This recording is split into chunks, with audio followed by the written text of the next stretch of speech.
Hi guys. इसमें आज हम आपको क्लास नाइन्थ का चैप्टर 4 क्लाइमेट जलवायु पढ़ाएंगे। और इस वीडियो को देखने से पहले आप क्लास 1, 2 को देख लें। वो जो वीडियो है क्लास 1 और 2 इसी चैप्टर का है। तो इसमें आज हम लोग जलवायु को प्रभावित करने वाले कारक कौन कौन से हैं वो पढ़ेंगे। तो आप उस वीडियो को देख लीजिए ताकि इस चैप्टर को शुरू से समझने में किसी प्रकार का दिक्कत ना हो। अगर दिक्कत हो तो आपको कोई प्रॉब्लम हो तो आप कमेंट में वो क्वेश्चन आप पूछ सकते हैं। इससे पहले के वीडियो में हम बताएं कि जलवायु क्या है, मौसम क्या है, मानसून क्या होता है, भारत में मानसून कब और कहाँ कैसे आता है, ये सारी चीज़ें, मानसून कैसे लौटती है भारत से, ये सारे वीडियो आपको पहले ही बता चुके हैं। तो चलिए अब इस वीडियो को स्टार्ट करते हैं, जिसमें आपका पढ़ना है जलवायु को प्रभावित करने वाले कारक कौन कौन से हैं।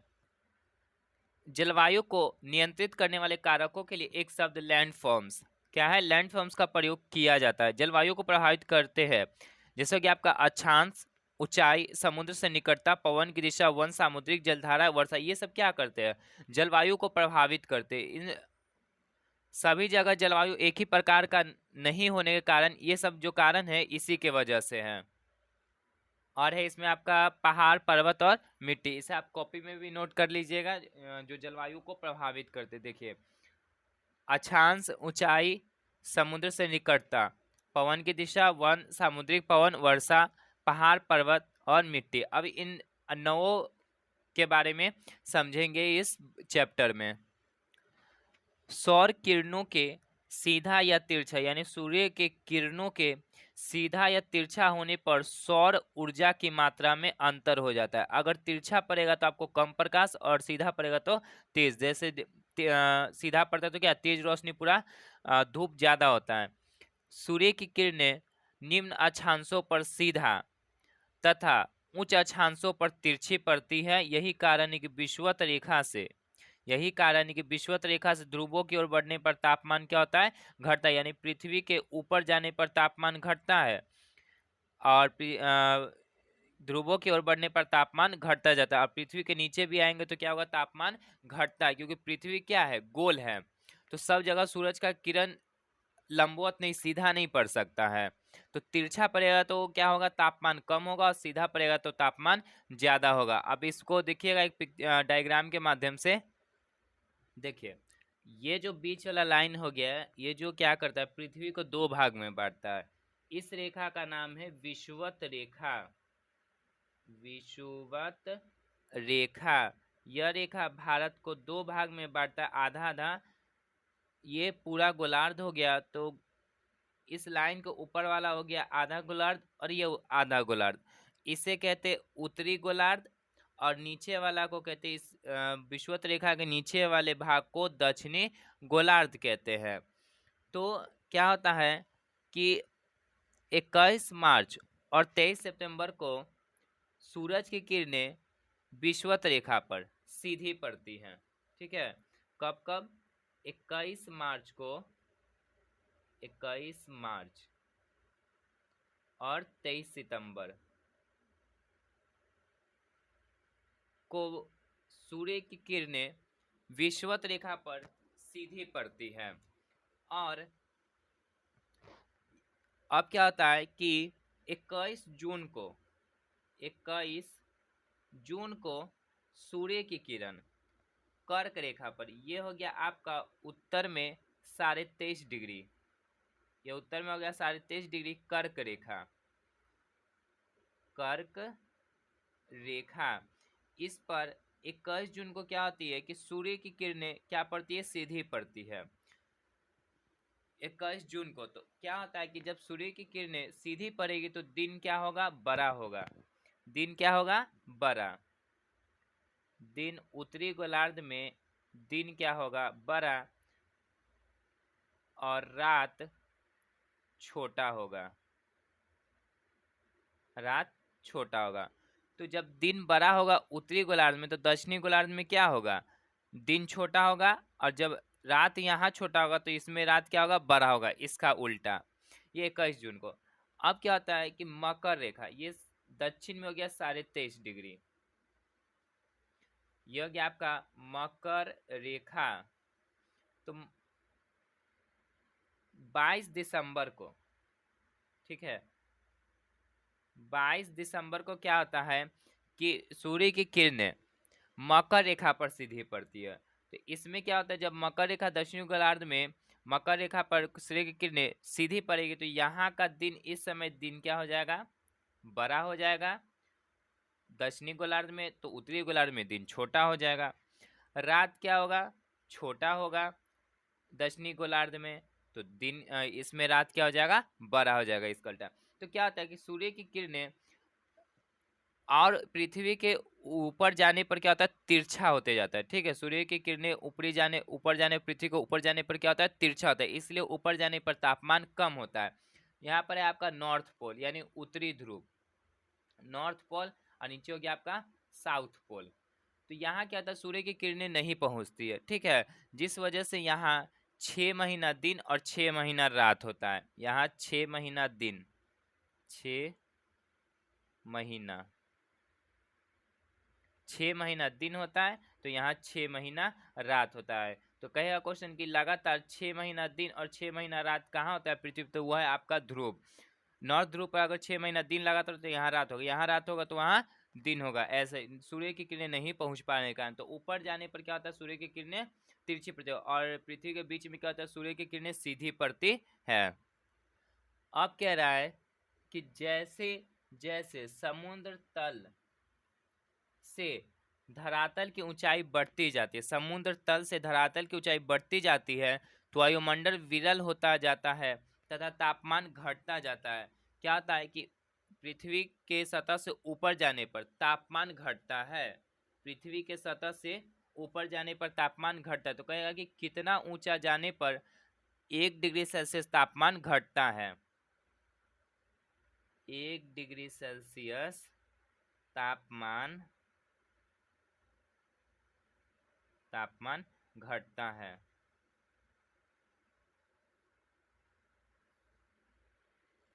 तो 165 मीटर 165 मीटर की ऊंचाई पर जाने पर क्या होता है कि 1 डिग्री सेल्सियस तापमान आपका घटता है, इसको याद रखिएगा।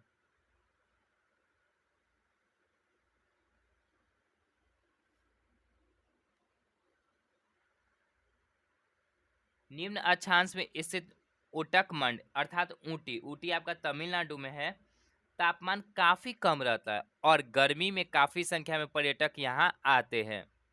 कहीं भी तापमान बढ़ने पर वायुदाब घटता है। क्या कह रहा है कि तापमान बढ़ने पर वायुदाब घटता है तथा तापमान घटने पर वायुदाब बढ़ता है, यानी वायु का प्रेशर वहां पर बढ़ता है। वायु का भार जो होता है उसे क्या कहते हैं, वायुदाब। वायु का भार जिस सतह पर पड़ता है उसे वायु का दाब और उसे वायुदाब कहते हैं। देखिए, पृथ्वी की सतह पर वायु के भार द्वारा लगाया गया दाब क्या कहलाता है, वायु दाब।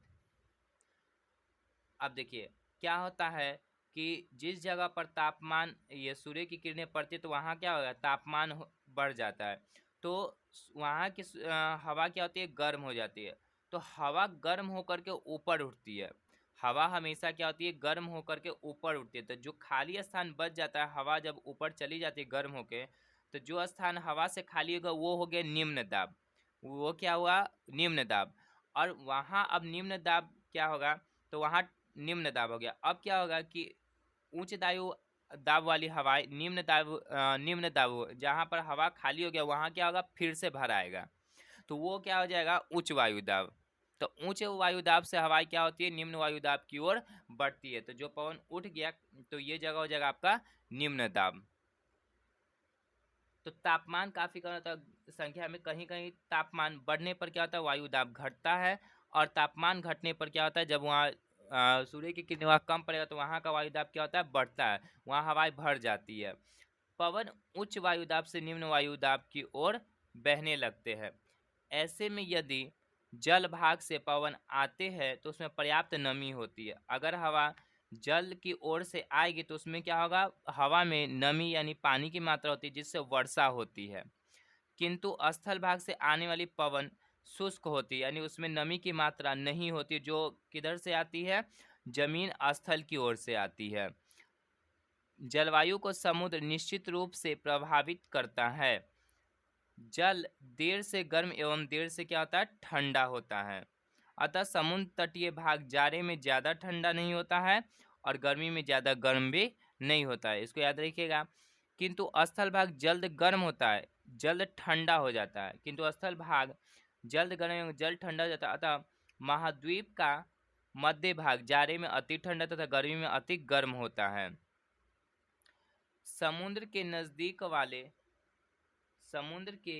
नज़दीक वाले भूभाग में सम तथा समुद्र से दूर के भूभाग में विषम जलवायु यानी अलग जलवायु पाई जाती है। गर्म या ठंडी सामुद्रिक जलधाराएं जिस तटीय क्षेत्र में गुजरती है उसे प्रभावित करती है।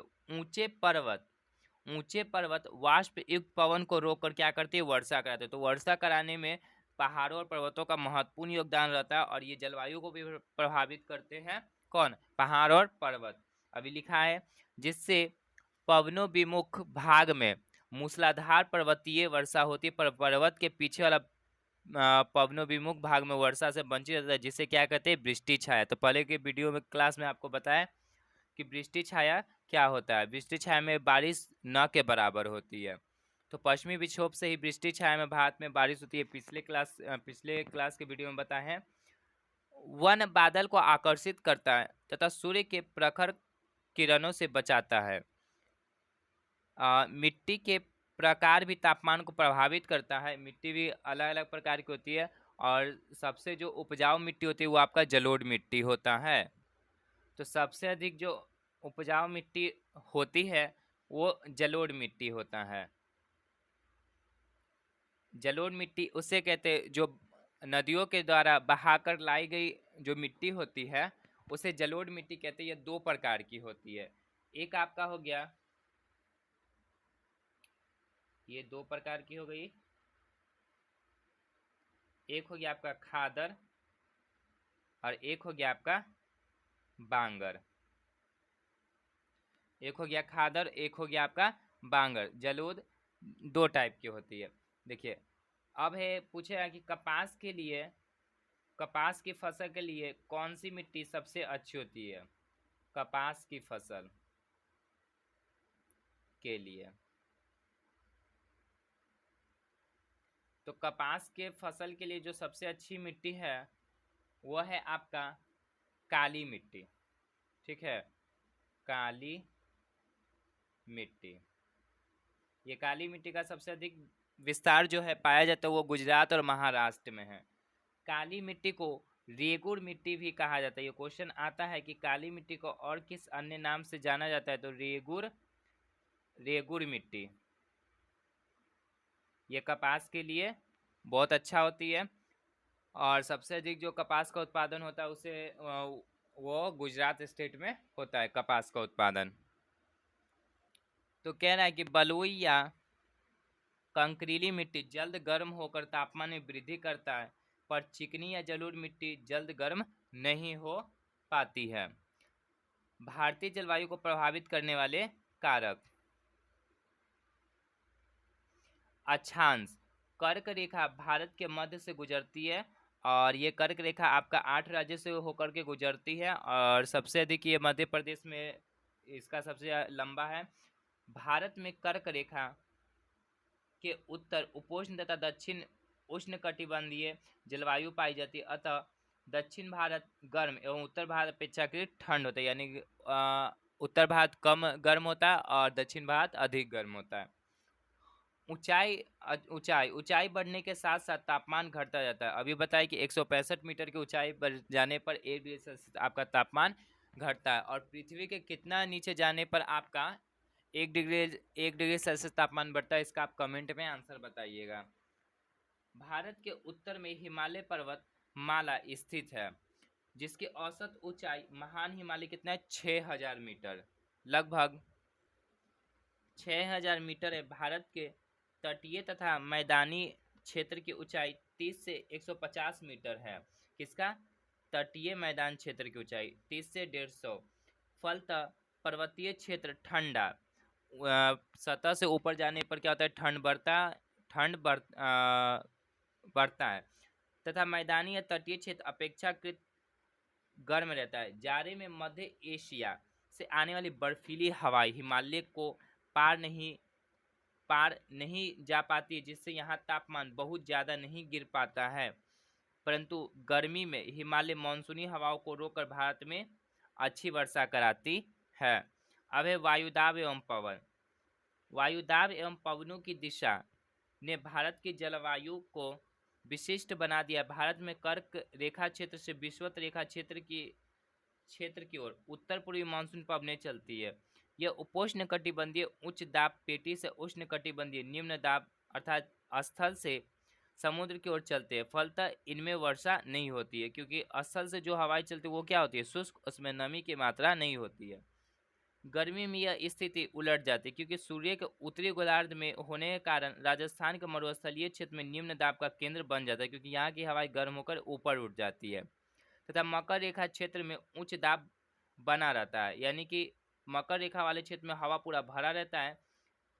अतः गर्मी में दक्षिणी गोलार्ध के मकर रेखा क्षेत्र की हवाएं तेजी से हिंद महासागर को पार कर भारत में पहुंचने लगती है। कौन सी हवाएं, मकर रेखा की ओर से जो है हिंद महासागर होते हुए क्या होती है, भारत में वह हवाएं प्रवेश करती है।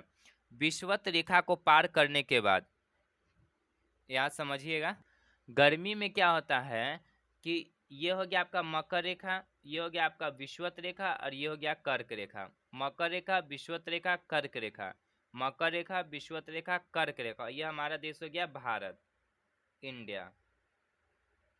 तो क्या होती है गर्मी में कि मकर रेखा इधर क्या होता है, उच्च वायुदाब बना रहता है, उच्च वायुदाब बना रहता है। तो यहाँ की हवाएं क्या होती है कि गर्म होकर के, यहाँ की हवाएं गर्म होकर के ऊपर उठ करके ये क्या होती है, हिंद महासागर, यहाँ की ये सब ठीक है, यहाँ का भी पानी क्या होता है, वाष्प बन के गर्म होता है। तो यहाँ की हवाएं क्या करती है, अपने साथ नमी पूरा भरपूर लेकर के आ जाती है और ये हवाएं आते आते भारत के केरल में मालाबार तट से टकराती है। कहाँ से, मकर रेखा से ये हवाएं आ रही है। सोचिए यहीं से आ रही है, मकर रेखा की एरिया से ये हवा आ रही है गर्म होकर के उठ करके ऊपर। ये कहाँ आ रही है, भारत की ओर। यहाँ आकर के ये किससे टकराती है, केरल के मालाबार तट से। ये मकर रेखा से हवाएं आती है गर्मी में, हिंद महासागर को पार भारत में पहुंचने लगती है। विषुवत रेखा को पार करने के बाद फेरल के नियम के अनुसार यह दाहिने और पिछले क्लास के में बता दिया कि फेरल का नियम क्या होता है, तो आप उसको जरूर देखिए, तभी ये आपको आगे समझ आएगा कि फेरल का नियम क्या कहता है। फेरल का नियम कहता है कि दक्षिणी गोलार्ध की जो हवा उत्तरी गोलार्ध में आएगी तो वो राइट साइड में मुड़ेगी, और उत्तरी गोलार्ध की हवा जो दक्षिणी गोलार्ध में जाएगी वो लेफ्ट साइड में मुड़ेगी तथा दक्षिणी पश्चिमी से चलने लगती है। इन्हें दक्षिणी पश्चिमी मानसून कहा जाता है। यह मानसून की आने वाली दिशा दक्षिण पश्चिम। इस हवा से पूरे भारत में व्यापक वर्षा होती है। सबसे पहले जो भारत में वर्षा होती है वो केरल में होती है। ये भी आपको पहले के क्लास के वीडियो में बताया, तो आप उस वीडियो को जरूर से देखें, तभी ये चैप्टर आपको आगे समझ आएगा। ऊपरी वायु परिसंचरण भारत में पश्चिमी प्रवाह से प्रभावित रहता है। जेट हवा इसी प्रवाह का मुख्य अंश है। जेट धाराएं लगभग 27 से 30 डिग्री उत्तरी अक्षांश के बीच वायुमंडल के ऊपरी भाग में चलती है। जेट धाराएं ये बहुत तेज होती है हवा की, अतः इन्हें उपोष्ण कटिबंधीय पश्चिमी जेट धाराएं कहा जाता है, क्योंकि ये पश्चिम की ओर से भारत में आती हैं, भारत की ओर। ये सितंबर से मार्च तक हिमालय के दक्षिणी छोर पर चला करते तथा देश के उत्तर एवं उत्तर पश्चिमी भाग में पश्चिमी चक्रवाती विक्षोभ के रूप में आकर कभी कभी वर्षा की झड़ी लगा देते हैं। गर्मी के दिनों में सूर्य कर्क रेखा के ऊपर चमकता है। अतः पश्चिमी जेट धाराएं हिमालय के उत्तरी छोर पर खिसक जाती है। तब एक अन्य पूर्वी जेट धारा जो उष्ण कटिबंधीय पूर्वी जेट धारा कहलाता है, गर्मी में अप्रैल से आगमन दक्षिण भारत के ऊपर लगभग 14 डिग्री उत्तरी अक्षांश के आसपास बहती तथा बंगाल, उड़ीसा, आंध्र प्रदेश आदि के तटीय भाग में कभी कभी तूफानी हवा के साथ साथ वर्षा कराती है। ऐसी स्थिति को बनाने वायुदाब में अंतर तथा पवन की दिशा मुख्य कारक है। जल एवं स्थल का वितरण भारत की जलवायु को यहाँ के जल तथा स्थल के वितरण ने भी प्रभावित किया है। समुद्र तटीय क्षेत्र में जाड़ा तथा गर्मी के तापमान में ज़्यादा अंतर नहीं होता है, क्योंकि जल भाग देर से गर्म एवं देर से क्या होता है, ठंडा होता है। लेकिन इसका उल्टा स्थल है। स्थल क्या होता है, जल्दी गर्म और जल्दी ठंडा होता है। वहाँ तापांतर कम होने के कारण जलवायु सम बना रहता है। दक्षिण भारत के तटीय क्षेत्र इसके प्रभाव में रहते हैं, पर उत्तर भारत के समुद्र से दूर होने के कारण समुद्र का प्रभाव नहीं पड़ता है। फलतः वहाँ जाड़े में खूब जाड़ा तथा गर्मी में खूब गर्मी पड़ती है। कहाँ, उत्तरी भारत में, क्योंकि ये समुद्र से बहुत दूर है। वार्षिक तापांतर बहुत ज़्यादा होता है तथा जलवायु विषम बन जाती है, यानी अलग, भिन्न भिन्न। यही कारण है कि दिल्ली में जाड़े में ऊनी कपड़े तथा गर्मी में बर्फ दोनों का खूब बिक्री होती है। अब देखिए, आपको एक सेपरेट अलग से वीडियो बना करके जिसमें आपको एल नीनो क्या है और लानीना क्या है ये बताएंगे। ये घटना जो प्रशांत महासागर में घटती है, तो ये दोनों का आपको सेपरेट वीडियो में हम बताएंगे। अब चलिए आगे है आपका भारतीय मानसून। तो भारतीय मानसून आपको पहले के वीडियो में ही आपको पढ़ा दिए, चलिए इसे अब दोहराते हैं। अरबी भाषा मौसम से मानसून शब्द की उत्पत्ति, यानी मानसून जो शब्द बना है वो आपका मौसम से बना है। इस शब्द का उपयोग सर्वप्रथम अरब के नाविक अरब सागर में चलने वाली उन हवाओं के लिए किया करते थे जो ऋतु के बदलते ही अपनी दिशा में भी बदल, यानी मौसम बदलता था तो ऋतु की हवाएं क्या होती है, तो पवन की दिशा भी चेंज हो जाती थी, उसे मानसून कहते थे। भारत में बोलचाल की भाषा में मानसून का अर्थ वर्षा से। अच्छा मानसून का अर्थ है अच्छी वर्षा। भारत में इन हवाओं की दिशा 6 माह दक्षिण पश्चिम और 6 माह उत्तर पूर्व रहती है, अतः इन्हें क्रमशः दक्षिण पश्चिम मानसून तथा उत्तर पूर्व मानसून कहा जाता है। जो मानसून जो आती है वो दक्षिण पश्चिम से आती है और जो लौटती है वो उत्तर पूर्व दिशा से लौटती है भारत में मानसून। गर्मी के महीने में जब सूर्य कर्क रेखा के आसपास लंबवत चमकती है तब भारत का उत्तरी पश्चिमी भाग अत्यधिक गर्म हो जाता है। फलतः वहाँ एक बृहद तथा गहन न्यून वायुदाब का क्षेत्र विकसित हो जाता है, यानी कि वहाँ की हवाएं गर्म होकर के ऊपर उठ जाती है। किंतु मकर रेखा के पास सूर्य की किरणें क्या होती है, तिरछी पड़ती है, तो वहाँ की हवाएं क्या होती है, ठंड के कारण हवा रहता है वहाँ तो उच्च वायुदाब है। तिरछी किरणें का तापीय प्रभाव कम रहता है, जिससे तुलनात्मक दृष्टि से उच्च दाब क्षेत्र बना रहता है। अब वहीं की हवाएं क्या होती है, फिर भारत की ओर चलती है। यहाँ की वायु राशि भारत में विकसित निम्न दाब क्षेत्र की ओर आकर्षित होकर जब विषुवत रेखा को पार करती है, यानी कि मकर रेखा की हवाएं अब कहाँ आती है, भारत की ओर, तथा कोरियालिस बल फेरल के नियम के कारण अपनी दाहिने ओर मुड़कर उत्तर पूर्व दिशा में चलती हुई भारत के केरल तट पर पहुंचती है और केरल के मालाबार तट पर यह पवन दक्षिण पश्चिमी मानसून के नाम से जानी जाती है, जो मूलतः दक्षिण पूर्वी सन्मार्गी पवन है। ये हजारों किलोमीटर समुद्री मार्ग से आने के कारण ये मकर रेखा की ओर से ही हवा आ रही है, कारण प्रचुर जल वाष्प, यानी उसमें हवा में पूरा नमी की मात्रा भर जाती है, लाती है। दक्षिण पश्चिम मानसून एक केरल तट पर 1 जून को पहुंचता है। जो मालाबार तट पे होती है मानसून वो 1 जून को पहुंचती है या जून के प्रथम सप्ताह में पहुंचती है और शीघ्र ही 13 से 15 जून तक मुंबई एवं कोलकाता होते हुए मध्य जुलाई तक, यानी 15 जुलाई तक संपूर्ण भारत में पहुंच जाती है मानसून। मानसूनी हवाओं के मार्ग में यदि कोई पर्वत अवरोधक बनता है तो वह ऊपर उठकर घनीभूत हो जाता है, यानी कि एक जगह जमा हो जाता है और फिर वो क्या होता है, बादल बन जाता है, जिससे भारी वर्षा होती है एक जगह जमा होकर। पश्चिमी ढाल तथा हिमालय के दक्षिणी ढलान पर भारी वर्षा का यही कारण है। सामान्य पर्वत के पवन अभिमुख ढाल पर भारी वर्षा तो होती है, किंतु पवन विमुख भाग वृष्टि छाया में पड़ जाता है, जिससे बहुत कम वर्षा होती है। पश्चिमी घाट का पूर्वी भाग वृष्टि छाया प्रदेश में पड़ता है, इसलिए कम वर्षा का क्षेत्र होता है। वृष्टि छाया में वर्षा न के बराबर होती है। अब है आपका नवंबर दिसंबर में सूर्य मकर रेखा क्षेत्र पर लंबवत चमकने लगता है, तो फिर ये मकर रेखा पर चलते फलते यहाँ वहाँ निम्न दाब का क्षेत्र उत्पन्न हो जाता है, यानी कि अब उसी समय अपने देश में कड़ाके की सर्दी पड़ती है, जिससे उच्च दाब क्षेत्र बन जाता है, यानी कि तापमान, सूर्य की किरणें नहीं होते, तापमान कम हो जाता है, तो उससे क्या होता है, वहाँ पर आपका उच्च दाब बन जाता है। फिर भारत में दक्षिण दक्षिण पश्चिम मानसून जिन क्षेत्रों को खाली करता है वहां उत्तर पूर्वी मानसून अपने प्रभाव में ले लेती है। उत्तर पूर्वी मानसून का काल इस प्रकार मध्य नवंबर से मध्य मार्च तक प्रभावी रहता है। इससे भारत के दक्षिणी तटीय भाग में कहीं कहीं वर्षा होती है। इस अवधि में पछुआ पवन की पेटी के दक्षिण की ओर खिसक जाने से पछुआ पवन विक्षोभ के कारण भारत के उत्तरी मैदान में वर्षा होती है, जो रबी की फसल को लाभ देती है।